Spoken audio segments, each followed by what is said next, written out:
think we're live. Here we go. I don't know what to look at. Camera. Oh, actually, this is pretty cool because the way that the camera's framed and the way I look at the screen, it looks like I'm talking to you. What if I do this? Then it kind of looks like we're talking to each other. It's pretty smart. Sounds good, Matt. I'm actually talking to my clothing rack right now. I'm actually looking the opposite way of you, but it looks like I'm talking directly to you. But if I was looking at you, it'd be that way, which we'd be looking. That wouldn't work. That would not work. Everybody, welcome in 73 to 64. We lost 9 people because Cam was here. So that's all right. That happens. It's the way it works. Listen, we are not doing Matt Madness this week because Matt Madness is over. I quit. I fucking quit. Pardon my language. Same. Already an F-bomb. First thing in. So the finals for Matt Madness look like they will be happening on June 9th. Tentatively. Gotta talk to Shook. Get it all shook out, figure it out. But I know Jason's down. By the way, if you haven't caught up, little bit of an issue with the scoring last week. Chad won and then did not win because he did not win the first place, but we did award him the victory. Had to come back and kind of take that from him like a total a-hole. But it's just what happened. Oh, you know what I was going to do? Son of a bitch. This is what I was going to do. Obviously, like an amateur. So I put my earphone in so it wasn't... I knew something was weird. Derek Gasser, there is no fireball in this house. Actually, there still is like half of that little. You keep saying there's no fireball and there keeps being fireball. Why is my computer not plugged in? I've got 50 milliliters of fireball. Sorry, everyone. This is what some people would consider to be a bit of a thing. This is a close-up crotch shot right here. You don't want that. Far enough is close. Far away is close up enough. If you know what I mean. Oh, wow. Oh, there. I found the power source. Oh, yeah. Computer loves that. Computer loves it when it's got the juice. Now it's all pumped up. Look at that little fireball. I did a cinnamon whiskey video. This What's going on, is Matt? how this show is going to go. I've got an earphone in, but it's still coming out of the computer because half-assed it again. Half-assed it. Show Bluetooth devices and Galaxy Buds 2. 11%? That can't be right. Connect to them anyway. 100%. That's more like it. Are you there? Yes. Yeah, gotcha. So anyway, look at my face, dude. And I'll say hi to chat in a second. But look at my, if you can see What's going on? See like up here. Uh-huh. Eye region. I've been cleaning for 2 weeks to make my landlord happy. And I think that I've been using cleaners and then rubbing my face. Oh, Jesus. Because, dude, my eyes are red. They're like red all the way around. Like the eyelids are all scaly and dry. Like I look. Tish Hamley, they re-up their sponsorship. And I was like, babe, I don't know how I can. Like, what am I going to make a cream for that? Yeah, they did. They'll make a cream for what's going on in my neck of the woods. It's bad news bears. Oh boy, Unicorn 61's in chat. It's a new name. Like that's my burner account. Yeah, you would be a nice unicorn. You know what I'm talking about? That's when someone gets, except you're a boy. But I guess some people would find that interesting. My mom's in the house. Mom, let me know if you got your package today. Send her some pictures. Freaking Bill Kavanaugh's here. Blanco, JG, Average Drinker, my hero once again. By the way, hopefully we get Chris's car back next week sometime. How's that going? We got it towed today from the Toyota dealership in Denver to Safe Flight Repair, Safe Flight Replace down the road in Denver. So it looks like we'll have some new glass on its ass pretty quick. What did you call it? Turkey bomb? Yeah, it was basically a turkey. Like everyone who saw it laughed at it. They're saying that the people at the dealership, they're like, we have a lot of questions. Like, it looked like a bowling ball with feathers hit the windshield. Pretty much. Actually, Gasser, the eyes look way better than they did. I don't know if you're supposed to put like cortisone cream on your eyeballs, but I went straight for it. Man, so Cam, what's up? I love you, dude. I love you too, man. So this is kind of something that I've been thinking about making longer form content for a while. I was thinking about maybe packaging in like my whiskey and weight loss stuff into a longer drawn out thing. I know that Dan and Sean are doing the same thing, but from what I understand, you can get a lot of good growth on YouTube from longer form content. Yeah. And I know that people are into shorts right now. It is shorts season. I prefer mine with no underpants, but the long form stuff is supposed to be really, really good too. And I'm like, that just gives me an opportunity to blab and vent. And as I'm going through this process, I get a text message from Brig and Cam in the middle of the night one night. And what did you say? I think I said, "Hey, dude, you want to start a podcast?" And I said, yup. So that could be what's happening here. That could be what's going on.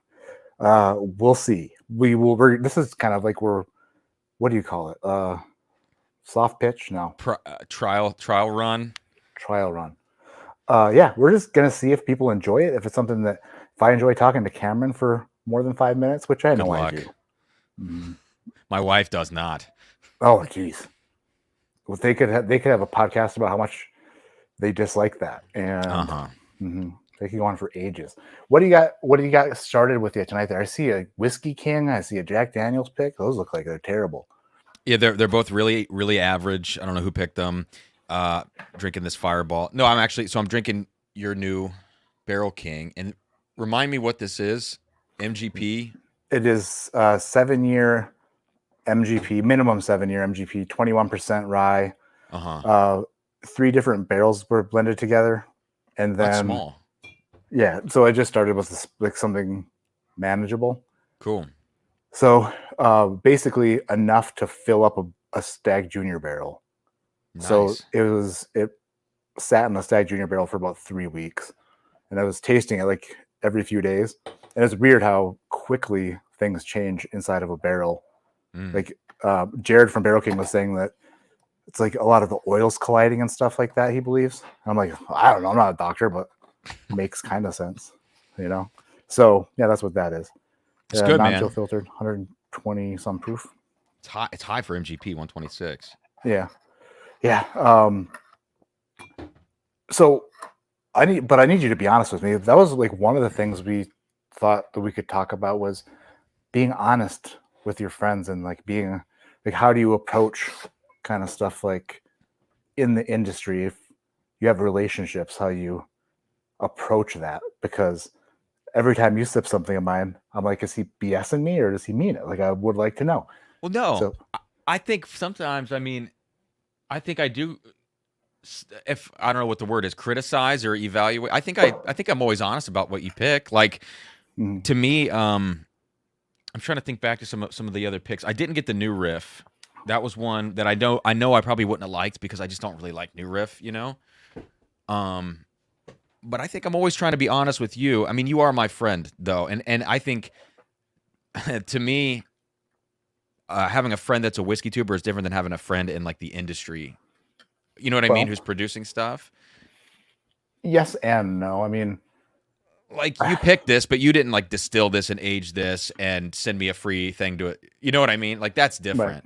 But my friends, unless they like murder somebody, even if they did, I'd probably still, you know, ride or die with your friends, you know. But I still am going to be honest about the whiskey because I feel like you were presented with however many samples to do some of these or however many barrels to blend, and I'm sure you did the best that you could in any of those situations, and I trust your palate.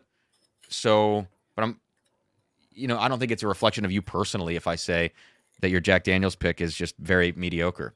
It's not, but as an example, you know. Sure. Yeah, it makes sense. But I think I was telling Dan and Sean, but I sent them a sample. I'm doing a second Barrel King blend, and I sent them a sample, and I was like, just be honest. Like, the reason I trust them is because I know that they'll be honest with you. They're not going to kiss my ass and be like, dude, best shit ever.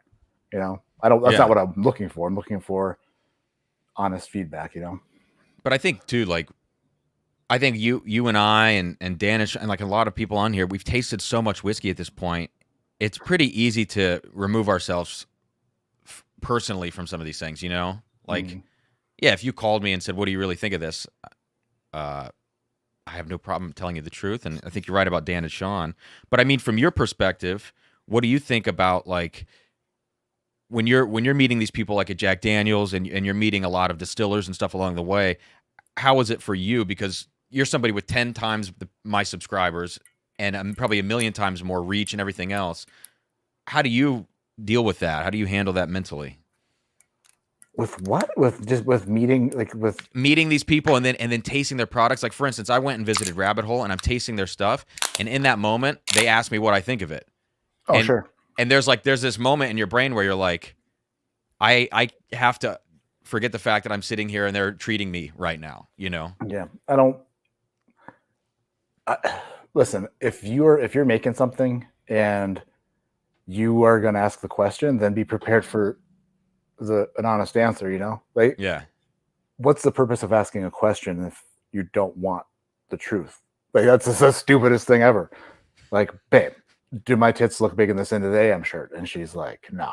And I'm like, you lie, because why would you do that to me and send me out in public? I thought you cared about me. I thought you cared about whiskey. No, if somebody asks, like, that's kind of like the green light to tell them tell them what's going on. I guess, man, but I think you got to be strong in your convictions though, because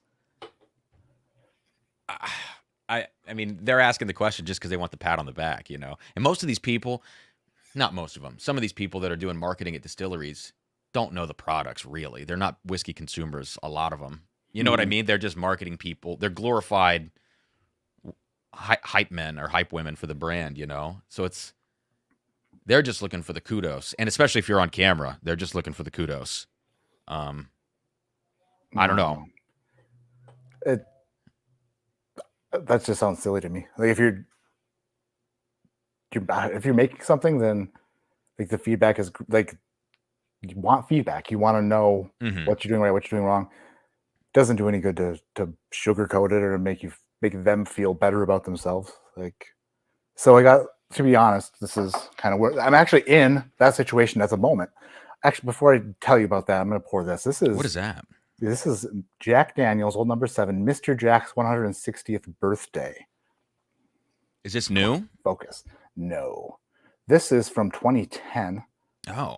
Dwayne and Zoe Clo were just in Hawaii, Kawana, and they came. Dwayne sent me a picture from a store and was like, "Have you ever heard of this?" And I was like, "Nope." And then I Googled it, and I guess it's from 2010. It's like Jack Daniels, Mr. Jack's 160th limited edition birthday bottle. It's like $150 is what they got one. Like wow. I was like, "How much?" And like, I don't know. We're gonna see.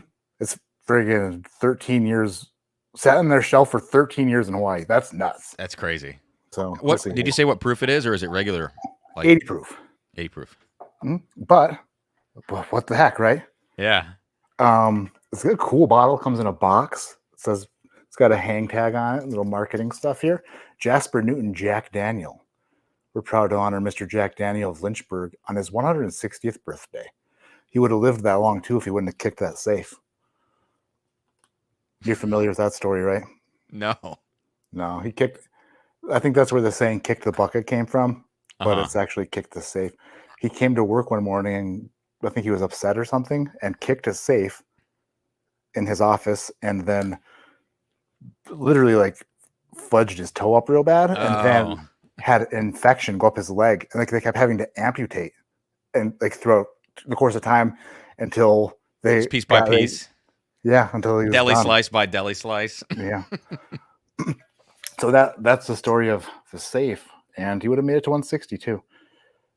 I don't know. I'm gonna have to actually do a full review on that because it's kind of neat for being that old. Who knows what it's gonna taste like? Oh, but the thing I was gonna tell you about is these guys, Filmland Spirits. They autofocus face thing. This is MGP. They sent me some stuff, and they're like, they wanted the people from Filmland to come on a live stream, or like for me to talk with them. I was like, sure, I'll try it. I don't know. I mean, it'd be cool to talk to them about like what their thought process is and stuff, and like how they're trying to make movies and whiskey. But like at the same time, if we're gonna end up talking about the whiskey, we're gonna end up talking about how we're just throwing comic books on MGP Yeah. that's watered down to 94 proof. And then it's like, but then again, there's a lot of people out there who, it's weird though, because some places who are sourcing stuff are doing things like this, where it's, and then other places like Barrel King are doing much better with probably older barrels, better barrels. It's just coming from the same place, but there's a different approach to it, like a more of a whiskey craft approach versus a marketing craft. You know? And I think, I mean, we're so oversaturated now, and everybody was talking about the bourbon boom and all the expansion and all this new stuff coming to market. But I don't know about you, man. I'm just, and the chat too, what you guys think, but I'm just so tired of seeing new shit hit the shelves. It's like between 86 and 97 proof. That's 4 years old. You know what I mean? That's clearly got good marketing to it. Like you're saying that. I mean, that's a really neat looking bottle, but what does it cost? $70? I don't know. Like, what do you do? I'm trying to reach. Does it have a price tag? No, they sent me. Oh, a sheet. I don't want to crotch shot it again. Do it. We all want to see it, Matt. Oh no, that's your paperwork. Dude, you got paperwork everywhere. Nope. Oh, you have no idea. This is your Remember office. earlier when I asked you if you're an organized person? I think that if you walk into this, you would immediately remember that it's like a Simpsons gif where he walks in, puts his hat on the thing, and then turns around, puts it back on, and back out the door, just like that. But I mean, I don't know. Just seeing all this stuff come to market, though, man. It's like, I like that we have a lot more whiskey now. It sucks that all of it's continuing to be driven up in price. It's all getting younger, and to see people getting in the game. Like, look, for me, I know that you're doing things with them. To me, the jury's still out on Blue Run, right? And I think other people have the same issue. But seeing marketing savvy people bring this stuff to market, but that don't know anything about whiskey, that can't blend well, that can't, you know what I mean? It's just kind of upsetting to me, because I think it will all shake out in the end. And in the end of all things, we're going to end up with a glut of whiskey in 15 years that's really old from a lot of places. And there's going to be a lot of choices, I think, of old whiskey. But right now, it just feels like I go into the store and I'm like, what is all this crap? You know, I see stuff hitting shelves every week, and you're like I'm going to turn around and walk out. And I don't know. Yeah, if you walk into a store and just grab a random bottle off the whiskey shelf, and then let's say you brought it to somebody who enjoys whiskey, you're more than likely to get something bad than, or like not great thing. Yeah, very good, you know. But so these people who are making the stuff like this, do you think that it is because they enjoy whiskey and movies and they want to pair it together, or do you feel like a lot of them are hoping for a Penelope situation to eventually happen to them? Yeah, I think there's a big percentage of those people, I think. Like, hey, let's get into the business. Let's slap a label on it. And then we'll get enough market share. We'll get on shelves in several states, and hopefully somebody will come along and see value in it and give us some money. Yeah. Yeah, I mean, it all comes down to tasting the product, you know. And I haven't tasted what you're talking about, but I've tasted so many of these other things similar to it. And I think in the beginning, for me, Penelope was really doing great stuff. You know, I think they were bringing a different flavor profile. It was really young, but it was good young MGP. I still have batch 6 barrel strength, a few backups, because I love that stuff. But it's not what I would normally drink. I feel like they jumped the shark a little bit just because they were putting so much out so quickly before they sold off, you know.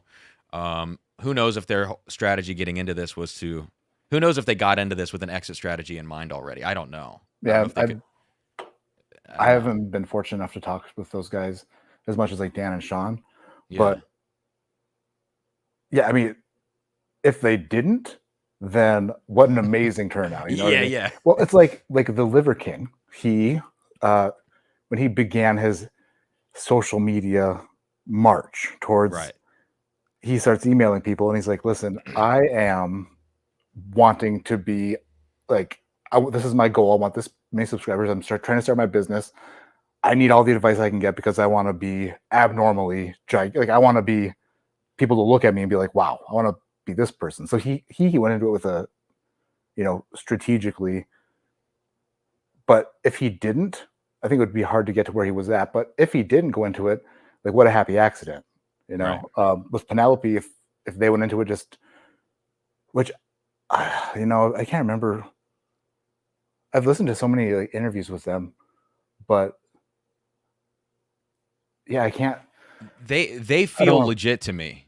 Yeah, for sure. That's what I was saying. I don't want to put words into their mouth, but I don't think that they had the forethought that it could turn into something incredible. Just right.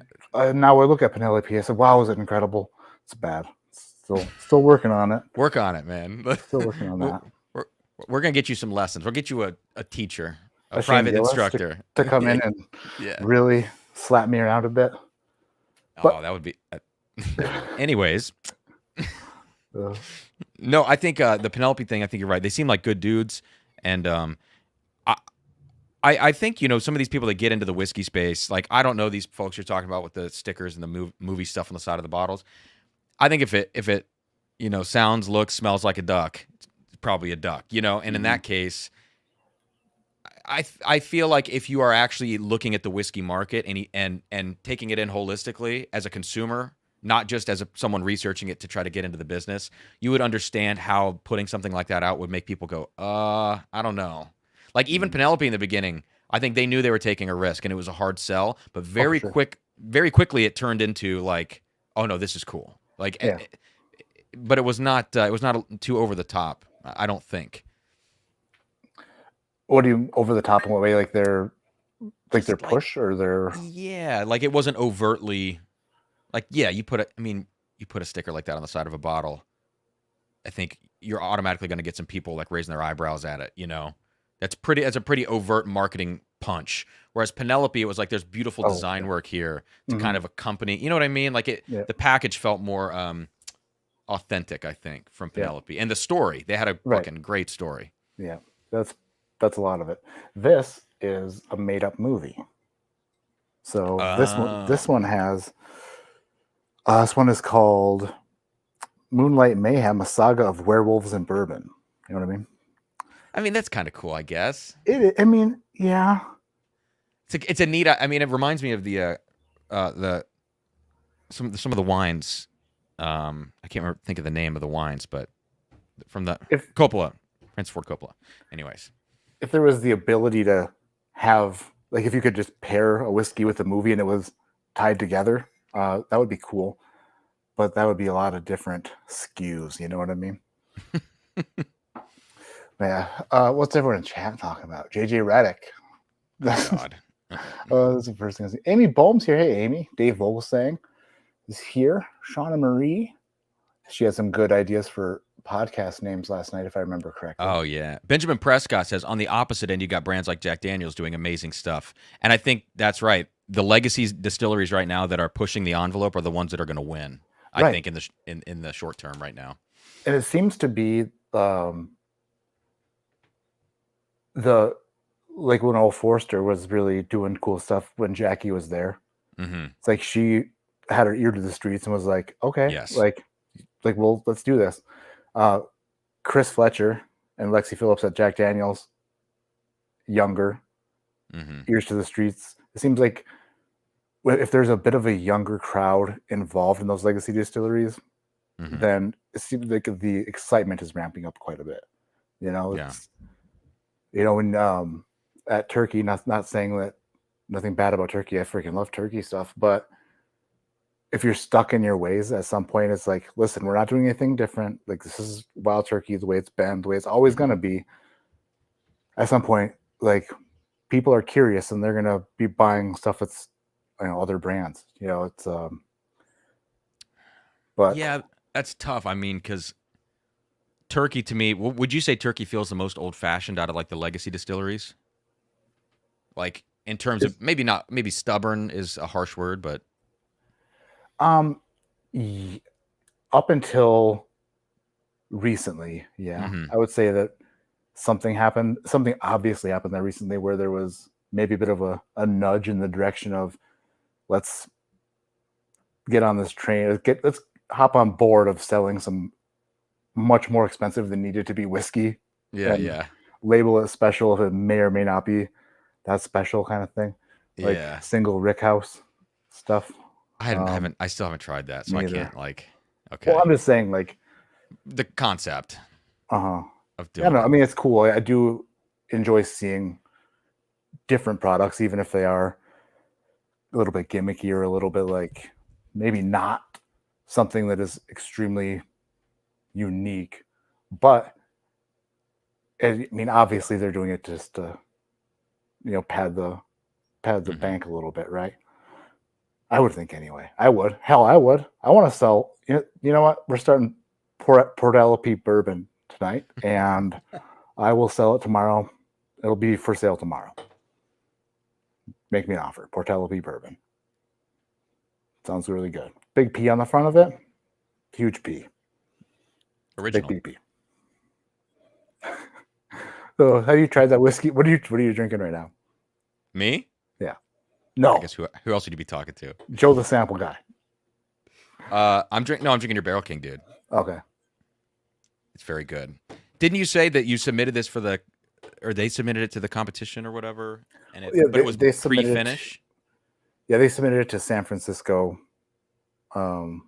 before it was put in the stag barrel. So they blended it together. They like bottled three bottles and sent it because it was like right at the deadline. It's good, man.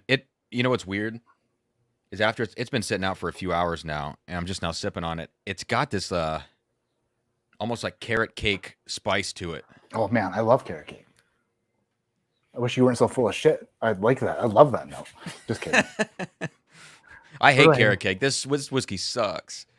Oh, well, send it that way. I love carrot cake. Maybe yours is different than mine. I don't even know where mine's at. That's a bummer. Maybe I drank it all. Possibly. Could have happened. You got a bunch of Barrel Kings back there, don't you? Oh, yeah. There's a bunch. Dang, dude. Jared and Rachel at Barrel King are phenomenal people. They're just like, hey, try this. He's like, let me send you some stuff so you get it kind of like, I'll send you something that was finished in a Willet barrel, something finished in a Stag barrel. And then I'm like, oh, these are full 750s. Like, just shipping them away. I'm like, what in the world? It's incredible. Were they all from the same like original blend? No. Okay, I was gonna say if you could tell the difference, you know what I mean. So that's what this new blend we're doing now. This new blend, I just got samples of it the other day, and it was when I did it at home. This was a while back, so it's like I understand that ratios from the barrel and everything it's gonna be a bit different than just me at home putting something together from samples that are who knows how old. But this one came back a little bit nuttier than I thought, that I remembered anyway. So this one he's going to be blending them in a tank and then doing a barrel in a Stag Junior barrel and a barrel in a Willet Purple Top barrel. And then I'm going to get 3 samples later on and then see like how the original versus the 2 and see how they're progressing and then work on them from there, which is kind of a unique and super cool thing. Would actually be a really fun idea to sell them like that and like in a series. Like this one is just a blend. This one was in this type of barrel. This one was in that type of barrel. So you could just see what a difference can be if it's finished not in like a wine barrel or a secondary spirit barrel, but an actual just a ex bourbon cask, like what happens to these flavors when they're in different casks from legacy distilleries or different distilleries. Yeah, interesting stuff. You could do a little 200 milliliter set or whatever. Like, yeah, there's tasting sets. That'd be cool. Yeah, that would be neat. I don't know. He said the world is my oyster, and I'm not a big fan of oysters, but you don't like oysters? Nah. See, someone told me you should slurp them, and I slurp it, and I'm like, but they're like, don't even just swallow it, and I'm like, well, why? Then why have the oyster? So like, I don't. Is it weird? I like chew them up, dude. I'm like, this is good. So it's like chewing a booger, but why would you just slurp it down? Well, because they taste horrible. I don't. Then why the fuck are you eating them? Right. I don't know why you're chewing. I'm like, dude, I must. Does that make me a psycho? Yeah, big league oysters, just packing them in. I don't know. What is the trilogy series? FGWC Chris says sounds like the trilogy series. Oh, Fourgate. They have a trilogy 1, 2, 3. Okay. Man, if I can say one thing about any distillery, any producer of whiskey out there right now, the ones that confuse me the most, not because they're confusing, but more like I just can't keep up. Besides Barrel, bless you, by the way. 2, that's another bless you. Nice sneeze button. Fourgate and Barrel. Barrel more like I kind of gave up on that a while back because it's like, who knows what's going on here? Like they have private barrels that are batches that are, I have no idea. But the Fourgate stuff, I'm like, they pump them out. Like and they're all very good, but I'm like, I can't afford to keep up with this stuff. Like, for me to like know a lot about it, I just goes like, just let other people do Fourgate, and maybe I'll eventually regret it completely because the stuff I have is really good. Oh man. But geez, what's the trilogy then? They do the same exact thing? I don't know. And Chris, was it? Yeah. Maybe Chris can tell us. Yeah. Jay has been on my case for like a good 2 weeks now. About what? Just everything, man. I can't get away. This guy's giving me so much shit. I cannot get away from it. I love it. I can't wait to meet him and mud wrestle at Pours in the Park. Whoa! I thought you were mud wrestling, David. Oh, I definitely want to do that too. How much mud do you plan on? Like, is this over the course of a weekend or what? No, I feel like this is it's got to be kind of like a all at once type deal, you know? Oh, menage. Yeah. Mud. That sounds. Wow, hopefully everyone brings their phones and is recording for that. Jack Mihov. He got you last night, Mr. Mihov. He got me. He got you good. You said it, and I was like, you idiot. I didn't even hear it. I didn't even hear myself saying that. I did. You tried to say it 3 times. Steven asked if I'm going to be coming to Bourbon, Missouri this year. I will be driving through Missouri in July, but when I'm going to be driving through Missouri, I believe Jared and Rachel are going to be out of town. So I mentioned it. I was like, maybe we can stop at Barrel King, spend the night in Bourbon, Missouri with the kiddos, but they're not going to be there. Maybe on the way back. I don't know. That's a possibility. You got to go both ways, right, Cam? Yes. Set you up for that one. Set you up and knocked him down. Like my kids are bad at t-ball. Very bad. How? One of them is over that, like she's hitting like an axe, like and then the other one is totally out to lunch and could care less. She goes up to the plate and her hands are backwards always. And then she just puts the bat on the ball and goes and just taps it off, and she's like, it's good. We're good. No competitive spirit. One of them has it but can't harness it. The other one, no, she doesn't give a shit. But she likes t-ball. Did you play t-ball when you were a kid? I did. I played baseball for a few years. I'd be pro right now if it wasn't for the damn knees. You know what I mean? Fab Burl, great job on the Whiskey King. My kid's graduating high school tonight. Gonna miss this. Cheers. Oh, you're gonna miss this because the kid's graduating high school tonight. What the hell time are they graduating high school? But cheers, Thad. Cheers, Chad. Cheers, Thad. Little graduation party. This Jack Daniel's 160th it reminds me of, remember I told you I got the Old Forester. Did I send you that sample for Matt Madness? No, you never. So you told me. I've got a bottle for you. I was gonna say not to call you out, but you did mention sending a bottle. Oh, dude, I am backed up on bottles. That's cool. It's cool, dude. No, I was never gonna say anything about it. Well, trust me, one's got your name on it. Actually, maybe literally, but I have 4 boxes sitting here that are like must send out this week. Otherwise, I can't look at myself in the mirror anymore. Not just because of my face looks like somebody hit it with boiling water, but because, yeah, Jonathan Cook, if you're out there, I'm sorry, my friend. You have a box coming. There are a few. Sometimes I get to a point where I haven't sent my like giveaway stuff out or whatever the case may be. And I'm like, I literally am going to cancel my live stream this week unless I send these boxes out beforehand, because I cannot be publicly seen without these things having gone out, you know? Uh-huh. I'm right there with you. But this Jack Daniels reminds me of that Old Forester. So I'll send you a sample of the Jack Daniels with that Old Forester bottle. I want you to compare them. That makes sense, though, if they are both Brown Foreman from that time period. Yeah. I don't know. Yeah. What are we talking about in the chat here? A lot of people were talking about the Peerless earlier. Guys, for any of you out there, check this out if you get it in your area. It's very expensive for what it is, you know. It's 5.5 to 6 year bourbon, but it's very good stuff. Peerless High Rye. So you are obviously getting paid by Peerless, right? Yes. That's what I would imagine. There's got to be at least a comment or two that you'll receive eventually saying, "Oh, how much is Cam getting paid by? Oh, they're in Cam's pockets. They're blah blah blah blah blah." I guess the Jack Daniels thing, the Jack Daniels Rye Single Barrel, it's really damn good. I like it a lot. Like, I really like it a lot. And then people in the comments are like, "Yo, like you're shilling. You can't say anything negative because they sent you a bottle of Quail small batch."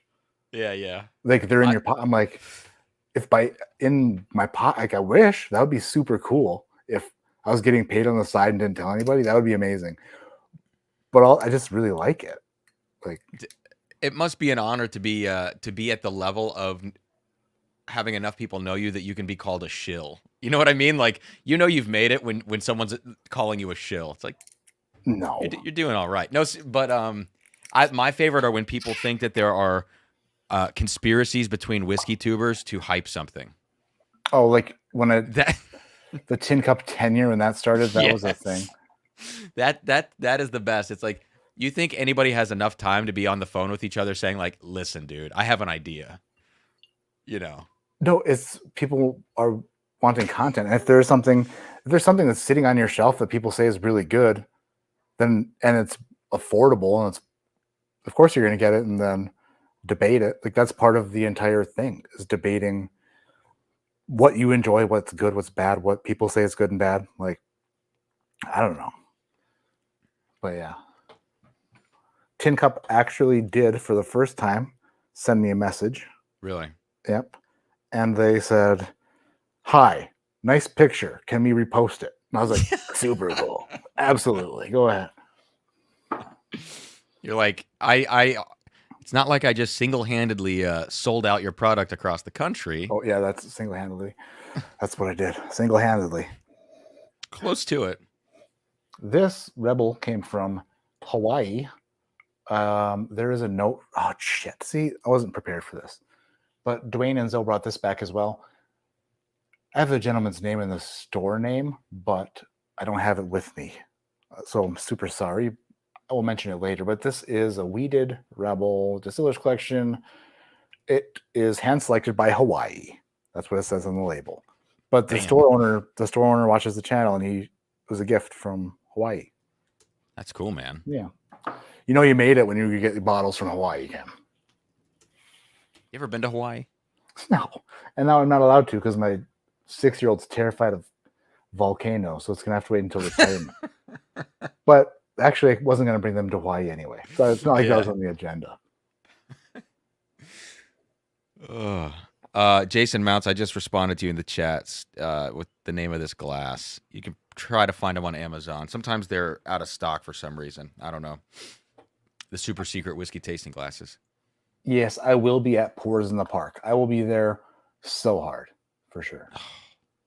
Bourbon's your friend. I like this concept, and this is a great idea. Please do more. That's the plan, is to kind of figure this out and do it.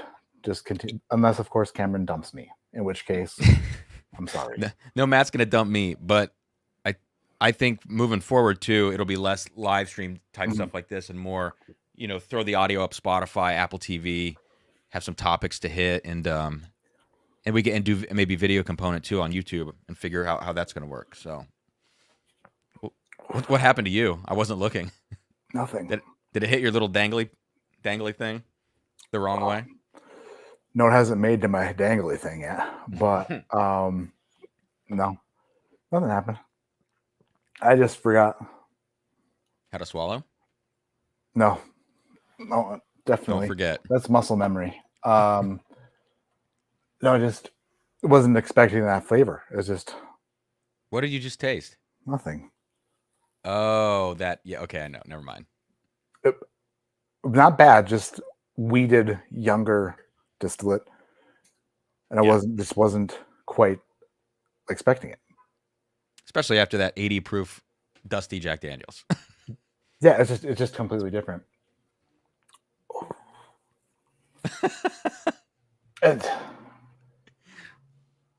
Dude, did you release a Green River weeded video? Yeah, it was the origin versus it was just basically it was a bourbon skirmish. I missed it. Versus what? Do you like the Green River? Yeah, I like them both. I know that you like the Green River more than the Bardstown. Yeah. I can see that. I was on the fence, and I leaned slightly towards the Bardstown. To me, it was a little bit more full-bodied, but they're to me they're as far as enjoyability, they're both enjoyable. I like them both. They are different experiences, though. The Green River is a bit thinner, a bit sweeter. It did have that grapefruit note I told you about on the back end, which I really enjoyed. It's a cool note. But I just felt like the drinking experience was a little bit better on the Bardstown, but not noticeably. I don't know. I think I gave it like a 7.35. It was the first time I ever went into the hundredths. Okay, all right. And then the Green River was a 7.2. So it's like they're right there. You're becoming a real reviewer now, dude. There you go. Yeah. Should I bust out a 7.36 next time around? Dude, I've been watching. I have two things I want to say, but let's do this first. Dave Portnoy, dude. I've been watching all these pizza reviews. Oh my God, are you into that? Cameron, can I hit me? Hit me with it.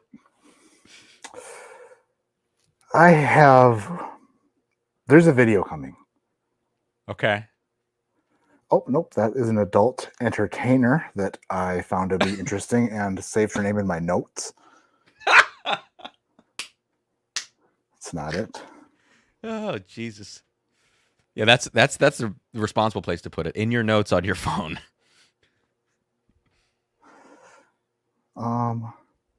Where is... Oh, it's in here somewhere. Gene Nassif still lives in Iowa. So that was a roast. Boom. Oh, here it is. I have been on the treadmill in the mornings doing some work with Chat GPT. Is that the right word? Okay. Is that what it's called? Trying to like word something properly because I'm not great at wording stuff.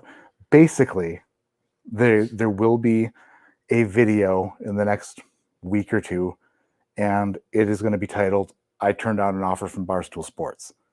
And the theme of the video is going to be me pitching the idea of tasting is a sport to Barstool and how they should have a tasting division and how like it seems like a pretentious thing to be into, but it's not. Like it's actual like for example, not just whiskey, but like you could get are sommeliers full of shit or are they actually willing to compete against each other? And like that would be a thing, beer tasters, stuff like that, but not just spirits. We can get into food. What if you did a friggin' pizza tasting competition where it's like the winner is like a certified pizza savant, you know what I mean? Yeah. And like they're verified pizza taste. It's a whole thing where I'm like pitching this idea. Then at the end of the video, the punchline is going to be, it's from The Office. I know that he's a big Office fan. Their entire Barstool thing is based off The Office, but never accept your first offer. So I don't even want to hear it. So just give me your second offer. Yeah. Yeah. That's shit that goes on in my head on the treadmill instead of completing my taxes that I filed an extension on, you know? Should definitely think about that more. I'm with you on that. But ChatGPT words stuff really well. Yeah. Like they can put a sentence together. You know what I'm talking about? I haven't used it. Do you have to do you sign up to use it, or is it just like you just get on and do it? Yeah, so it's it's just an app in the App Store. It's actually charges you by the week, like $5 a week, I think. Really? Yeah. But it's neat how it works. So typically if you were going to Google something and you were like, what I feel like search engines worked so much better when they were newer. Before like all this, you can't ever get answers anymore. Nothing's ever. It's all like ads and clearly censored results for certain things. You know what I mean? Like I asked Google. I said, Google, friend Google, and Google was like, "I'm here at your fingertips, friend." I said, "What is on my face?" And it said it is eyelid dermatitis, probably due to an allergen. And so I was like, okay. So this is the difference between ChatGPT and Google, by the way. So then I Googled, what are treatments for eyelid dermatitis? Like, do I put something on it or do I leave it alone? Half of the results were you leave that shit alone. The other half were you put shit on it. It's like, I don't know what to believe. What do I even believe? I don't know. The difference is between Google and ChatGPT is, let's say I asked ChatGPT, I don't know if they'll diagnose stuff if that's against their policies or whatever, but let's say that they did. And I said, these are my symptoms. This is my condition. What do you think? And then it would say, sounds like eyelid dermatitis. Instead of Googling something else, it's a conversation. So you say, oh, cool. What are the treatments for that? And it's a conversation that flows. So let's say it says cream, da da da da da. And then you could put, well, pretend like I didn't have that medication available. Is there anything that I could use in the house that would work similar? Like, and then it answers your question. It's a flowing conversation where it knows what you've already talked about. It's literally like you're talking to a person who is there with you. It doesn't start the conversation over with a new search. So cool. With this Dave Portnoy tasting idea video thing, I was like, craft a witty, well-written letter, and then like I'll edit it as like I go through it or whatever. But then it did all these things, and I said, assume that all of this is a YouTube video that was shot to attract the attention of Dave Portnoy. Can you write an intro for this video? Sure. It knows exactly what it already told me, and then boom, comes back and hits me with an intro. Like, wild. Will I ever use it for like with its powers that are possible? No. But it is cool to see. Damn, dude. Well, you did good on that on your Tiger Thick review, your Brendan Schaub, all your Schaubisms. You were spot on with that. I can't believe that didn't get, or did it? Did it get his attention? No. That's okay though. You look deep in thought. Oh, that's because I was reading. Michael says, isn't your wife a nurse? Could you ask her? No. Obviously, your wife is not a nurse. Because guess what? Nurses don't want to do. Talk about nurse stuff when they're not nursing. At all. Like, when you come home, if Sarah was like, Cameron, can you triangle for me for like half hour? You'd be like, no. Baby, I can only tambourine that ass. Anyways. That's a little drummer boy. Dude. What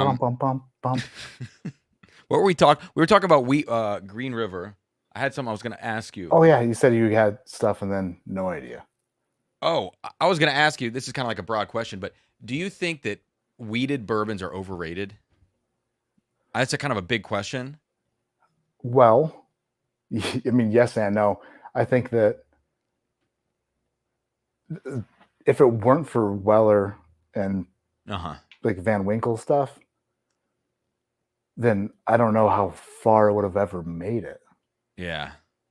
Like, Because I mean, people always think Maker's weeded, but it's like that doesn't taste like any other weeded bourbon. Like we need to not like some guy in the store was asked, "What?" I Do you completely disagree? forgot. I don't know. I completely forgot about Oh, Maker's Mark. So I need to take a step back and slap myself in the face, which I won't do on camera, but I'll do later, for forgetting that Maker's Mark was obviously the number one go-to like staple of weeded bourbon. Yeah. Unfortunately, it sucks. Yes. But like some guy in the store is like looking at me and he's asking me what he should get his dad as his present, and I'm like, "What does he normally drink?" He's like, "Well, he likes weeded bourbons. He likes Maker's Mark." I'm like, liking weeded bourbon and Maker's Mark are two very different things. You know, Well, like yes and no. But I said, if you're thinking about like a weeded Heaven Hill product, that's not going to resemble Maker's Mark at all. Like Larceny and Maker's Mark, I don't feel like are similar. I don't know though. here's a funny thought that I haven't had before. I always said that when it comes to bourbon and rye, there's a much wider variation in a rye whiskey than a bourbon whiskey. Like if you got a rye whiskey, you have no idea what you're getting yourself into. Um, the the level and craziness of flavors could basically taste like a bourbon, or it could taste like a 95.5 2 year 10 year. Like it varies so much on like the. But now talking about weeded bourbon, for something that's actually wheat in a corn heavy mash bill, those flavors vary a lot too. Like a lot. They do. And it just ages so differently. You can't, if you put out a young weeded bourbon, it's going to taste like Maker's Mark, unfortunately. Or like early Larceny barrel proof, dude. Heinous. That it's a nutty, sharp, it's a nutty bugger. And even the barrel proof stuff is, some of it hits you a little bit different and not in the best way. But also, dude, like old Fitz, like 14 plus years is some of the best stuff out there. Oh yeah, agreed, 100%. But It's crazy. It ages out all that funk and it ages out all that nuttiness. Like you can tell, even like a Rebel 10 year. I'm not sure. Are you on the? You're not a fan of that, is that right? Rebel, I don't like the new ones. The old ones I liked. Okay. But the new ones are just like they taste way younger than 10, I feel like. Okay. I know that they vary. The new Rebel 10s can be older as well. Okay. But you don't get that nutty note that you typically get on that Heaven Hill weeded. And there's nothing wrong with a nutty note if you enjoy it. But sometimes it's just a bit like, to me, it's not like a pleasant nuttiness. It's something that's almost like a dust heavy sawdust mixed with peanut, like the two factories combined, and they blew shells and chips together and sold them in a alcohol heavy formula. Like I think you can get that nuttiness from other things, and there's no need to make a weeded bourbon the feature of that at like 6 years old to bottle it and be like, this is the profile. Because it's like, or you could just go drink 4-year Beam, It's not like a special feature in my mind. But yeah, this is the older Rebel Yell, and this one's this is the Rebel. And this is sweet, and you're right, there's not really a lot of nuttiness. It's more like lemony and sweet. Yeah, I can see that. Let's see. But this Rebel Yell, this one's an old one. I think this is 14 years old. Yeah, that's like that smells like old whiskey, But that one's peanut butter, dude. Actually, the older one is like peanut butter. Really? Peanut butter pie, yeah. But not sharp peanut. It's like sweet. It's weird how you remember things differently than when you have them. Currently, it's like the memory you have of something can be completely different. But they always say that whiskey doesn't change in the bottle if it's unopened. I'm wondering if that's like, but there's no possible way that's not a test you can do. Because in order to do that, you need a time machine. Right. Like any other test you can kind of do, but it's like you can't taste something now and then taste it again 10 years ago. Yeah. Unfortunately. People in the chat talking about larceny barrel proof. I agree C922 is the best batch. At 55, that's easy. B522 is pretty good too. I just don't like any of the other ones. Have you had A123, Matt? The larceny? Yeah. I don't think so. Okay. It kind of went back to being hot fire for me. Oh, no, I have not. I've got, like, I don't have Elijah Craig barrel proofs from that while back because they get drank. This is a B521 larceny. Like, they're... Yeah. That's a good one. That's actually a pretty good one. I will be the judge of that. It's grassy, though, dude. That's got a grassy finish. So what you're saying is not the best. But it's fine. Like, do you ever feel like as like a spoiled bitch? Kind of like, yes. Not you personally, but kind of you personally. Is that a personal attack? Yeah. No, I know what you mean. Like, oh, it's got a funky finish. Like, we are. Okay, yeah. I started this thing trying not to be pretentious, but guess what? Go to the Lake's house one too many times, and turns out. Yeah. You got a little bit of that in you. No, just like, you get spoiled, and then that's what I mean. Yeah, and then you come back to what you, and then you're like, oh, look at you, idiot bottles, sitting there all stupid and not expensively awesome. Just imagine somebody who's never tasted, just listening to a conversation like that. Oh, it had a little too much, little too much furniture polish on the finish. You're just like, fuck you. All right, or the people who make it, they're like, oh, really? Is it not great, idiot? You try it, you figure it out. And then we do, and we just source stuff from MGP and put our sticker on it and sell it tomorrow. For Telepy.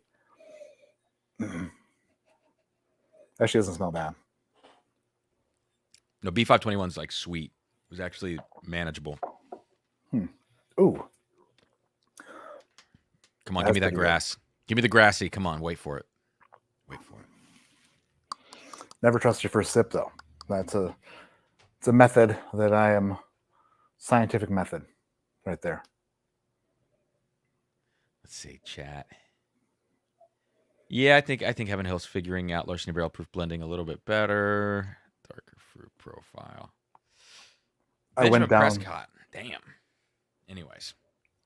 What's that? Oh, he's got a case of Pappy 12, he said. Yeah, I saw that. 07.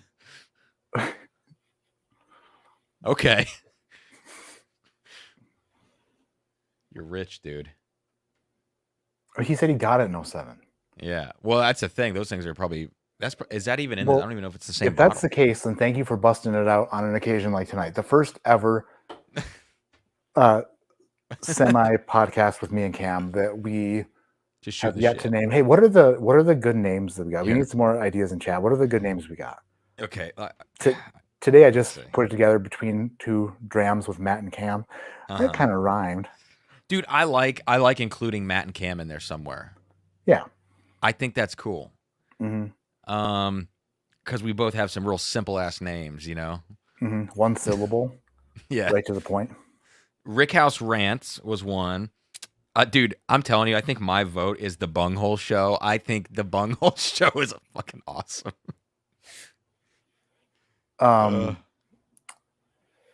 Freak Easy Podcast. The SJ Hour. Carissa was saying today that because I said that I was in the movie theater making the thumbnail like a total dick, but it was during the preview, so it was fine. But she saw what? me Do you have your computer? No, on my phone. You did on your phone? Oh yeah, I've never made a thumbnail on a computer ever. Is that why yours looks so good? I don't. Yeah, I don't know how to use my phone. I don't know about look good, but I don't know how to use a computer. So anyway, she saw me like typing the name of it, and she's like, you can't call your podcast the Corn Hub Whiskey, the Corn Hub Whiskey Pod. She's like, I can't tell people to search for Corn Hub. Yeah, that's a lawsuit waiting to happen. There's I thought about Down the Cornhole with Matt and Cam. But what if there's like, is there competitive cornhole? Because if there is, you know. Oh yeah, that makes sense. Because people would tune in, they'd be like, "When are these guys going to throw bags, baby?" Yeah, they're it's like ASMR. They're just listening to just hear the sound of the bag hitting. You know, the little crinkle of the bag, and then the slide. Yeah, yeah. It's like ASMR bags. ASMR cornhole. Lightroom for your phone. That's how you do it. Yeah, but I don't have an iPhone. Unfortunately. So what do you use to do it? I mean, a thing. Two different. I use Snapseed, which is like a video or a picture. Photo editing app. And then I use Pixel Lab and Pixel Cut.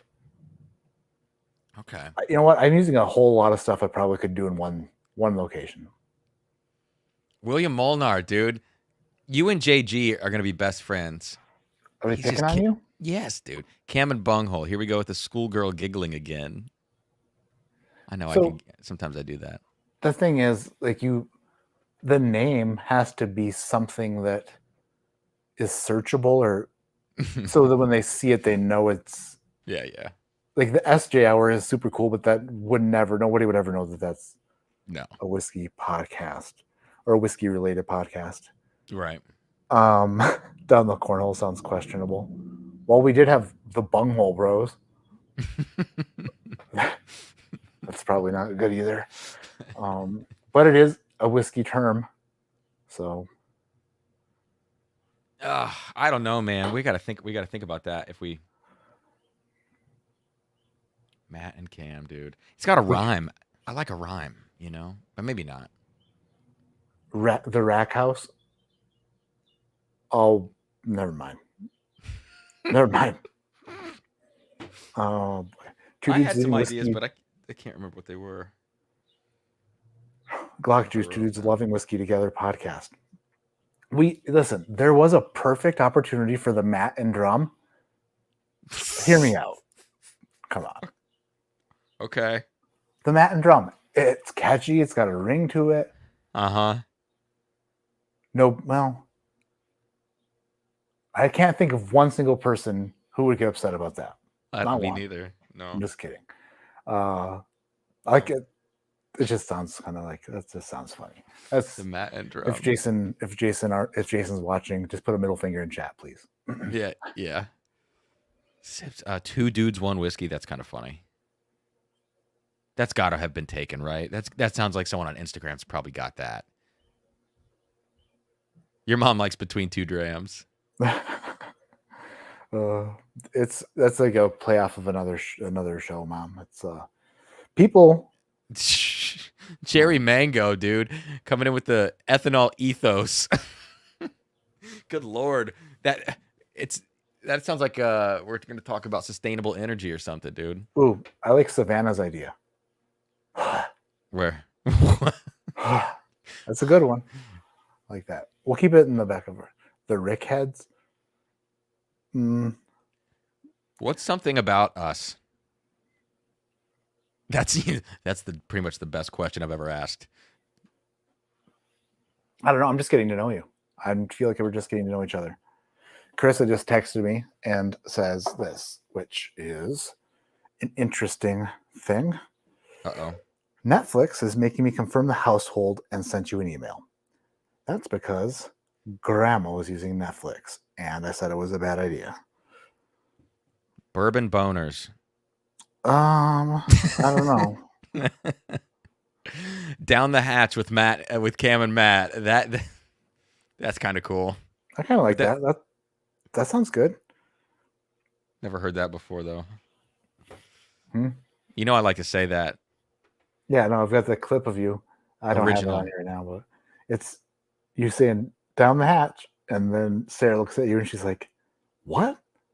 And you're like, "Matt Porter says it." She's like, "Oh, okay." Just funny. Important. Netflix would like to confirm your household. Did you request to confirm your Netflix household? Yes, this was me. Duh. That's my wife. I'm confirming it. It's confirmed. There. That is what a good husband does. No matter if he's in the middle of recording the world's greatest first podcast. Dude, look at this shit in the chat. 4 balls, 2 glasses. That's pretty funny. But what you guys don't know is that I only have you only have one? 2 dudes, 2 balls. 2.5 balls. Oh, of a child peeking in. Man, oh man. Sons of Batches. That's kind of cool. Sons of Batches. What's up, kiddo?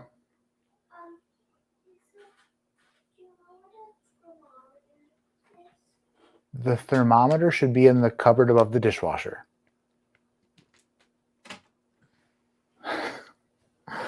She goes, you can't reach that though. That's out of her reach. Oh, that's the Friday the 13th. Yeah, let's do some of this. So I got the Junkies one too. I'm not in a high enough tier to get that one. America. So you said you haven't actually been too deep into the Jack Daniel's barrel pick stuff? No, like I know some people say that there are some of these picks that are like out of this world. Mm-hmm. I just haven't had anything like that. So I don't know how good these things can get. Yeah, I mean, they don't hit the Coy Hill level, obviously. Mm-hmm. Sons of Dramarchy. Chewing oysters and kicking ass. Oh, wait. Never mind. So there's certain things. I was gonna actually make a video a long time ago of words I didn't know, what they meant until I got into whiskey, or like things I didn't know existed. One of them being a charcuterie board. Have you ever had a charcuterie board? Have I ever had one? Yeah. Oh yeah, man. Where's that been? I was 30. Oh, you never had one? No, that's why I was like 36. I mean, I'm not the kind of person that says charcuterie. Some people say that. Are you Japanese? Not to my knowledge. Someone said that to me the other day. They're like, "Oh, this is really good charcuterie," and I was like, "Huh?" Anyways, I don't know what menu you read that off of, but charcuterie. No, that's pronounced charcuterie. Yeah, what are they? Oh, there's memes. Shark coochie. Hells yeah. Yeah. That's what Grease thought it was, and then he stayed away from him for a while too. It's just adult Lunchables. That is true. I think that's why we love them so much. Damn, Savannah going hard. All caps. Lunchables are miniature charcuterie boards, and that is a hill I will die on. It is definitely true. Charcuterie. I promise someone said that to me. Literally yesterday. Did they say it so nobody else would know that they're like? Did they really? Oh no, they said it loud and proud at where I was. Oh, okay. And I was like, and no one else batted an eye, and I'm like, all right. What are other words like that people say? Croissant.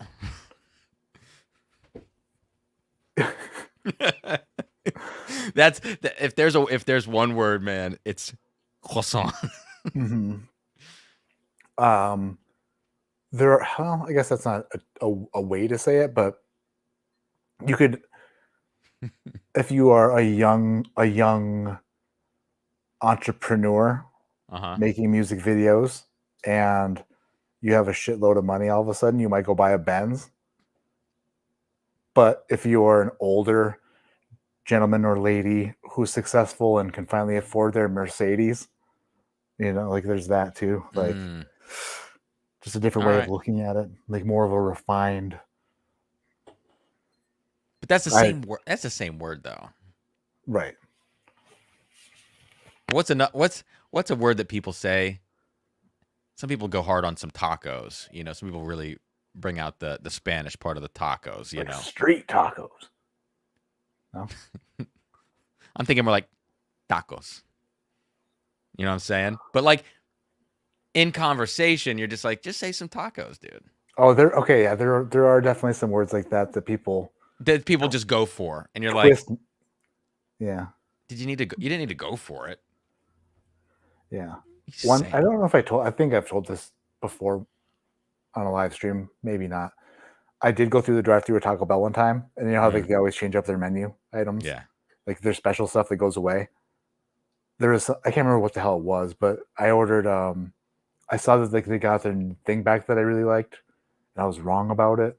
So I ordered like a chicken quesadilla and then a quesadilla, and then they were so confused, and they're like, you mean 2 quesadillas? And I was like, no, I want a chicken quesadilla and then a chicken or steak quesadilla. And they're like, that is the same thing. And I realized that I was like thinking of quesarito or I don't know. Quesarito. Something, but like, I was in the drive-thru and my wife called. I was like, I just ordered 2 of the same thing pronounced differently.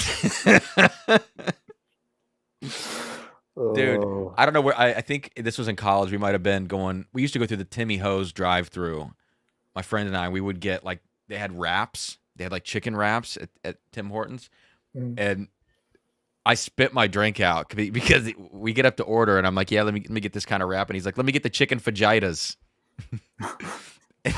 and like, anytime I see that word now, it's fajita. Oh yeah. Well, so. That's the other thing is when you are in a situation like that, like let's say the fancier the restaurant, the more difficult this gets because they got, this happened to me. Okay. I have to literally remember.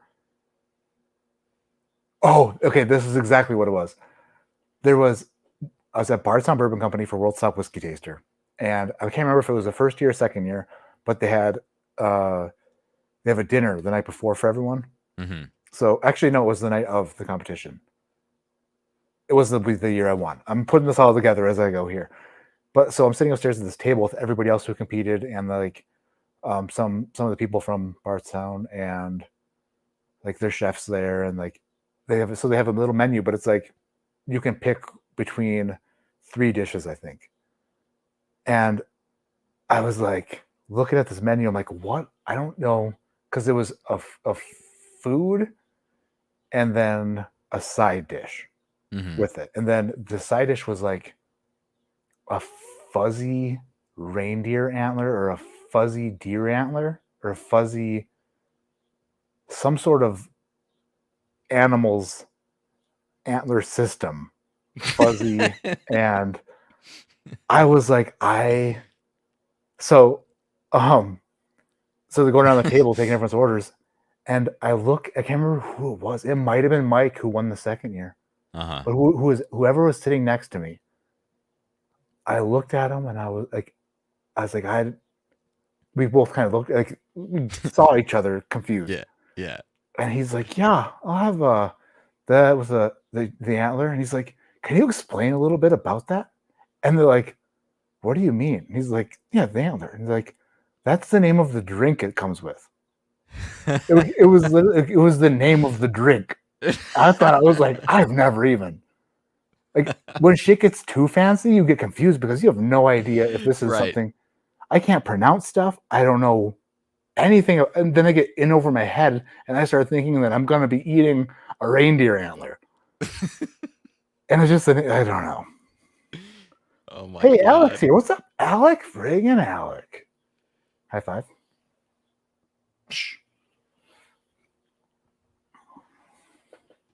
But yeah. So people are talking in here. Gyro, Euro, or Euro. Oh yeah, that's just a difficult one to say. Here we go. Chorizo.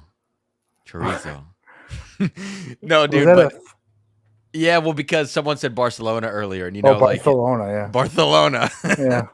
But this is the thing. If you come from a Spanish-speaking country, of course you would say things like that. Because if you know how to pronounce something, Matt, you just pronounce it that way. Or if you say pecan, you're not going to say pecan because I say pecan. You know? Right. But if you're not from a Spanish-speaking country, just say tacos, dude. Because if you say, like, I would like some tacos, and you just go hard on one word, like, Yeah. Or like last summer, I was able to go to Barcelona. You know, I don't know, dude.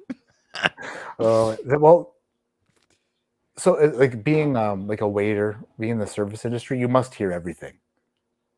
Oh You know, yeah. like you've got a menu in front of you. You're like, oh shit, Oh this yeah. is gonna be like butchered from the moment we open until the moment we close. Yeah. Depending on the guests, you know, like if it's priced out of like my person range, then maybe it's not that. But if you're getting people like me in there, I will bolognese that shit all day. And they're like, Yes. what do you mean? This is the bolognese? Oh, the yeah, all that stuff. We got a fancy French place up by us. It's like one of the fancier restaurants in Columbus, and we go there like once every couple years. And there have been entire menu items from the title of the dish through all the ingredients, and I don't know how to say a single word of any of it. You know, and you're like, there's not a single thing I could hinge on to understand what I'm about to put in my body.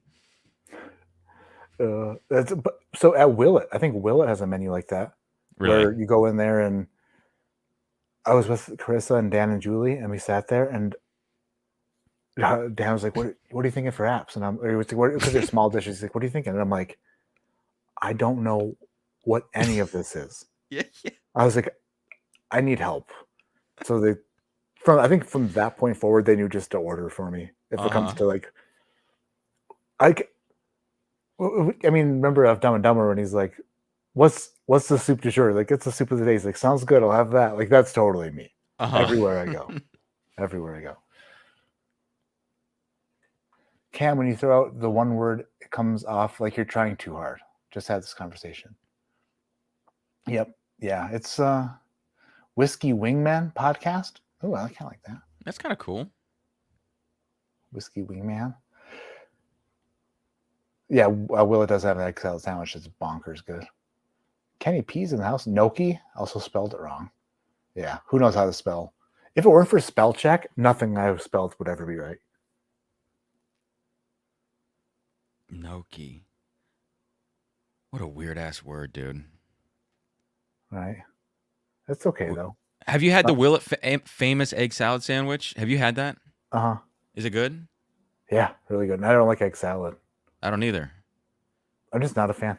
You know what I am a fan of if it's done right is a really, really good chicken salad with Okay.